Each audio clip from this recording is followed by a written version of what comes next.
गुजरातमध्ये एक धक्कादायक घटना घडली आहे।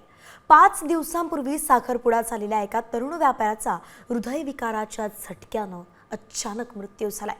हा व्यापारी तरुण आपल्या दुकानामध्ये अगदी नेहमीप्रमाणे ग्राहकांशी बोलत होता आणि त्याच वेळी तो अचानक बेशुद्ध झाला।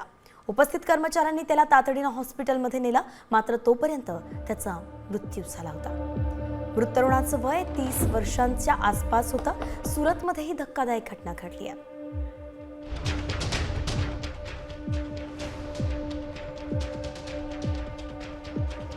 तर ही दृश्य आपण पाहतोय, तो आपल्या कर्मचाऱ्यांसोबत हसून खेळून बोलत होता। अचानक त्याला अस्वस्थ वाटू लागलं। त्याने पाण्याची बॉटल हातात घेतली, मात्र पाण्याच्या बॉटलचं झाकण उघडेपर्यंतच तो खाली कोसळलाय आणि अशात त्याच्या इतर सहकाऱ्यांनी मिळून लगेच त्याला उचललं, रुग्णालयात त्याला नेलं, मात्र तोपर्यंत त्याचा मृत्यू झाला होता।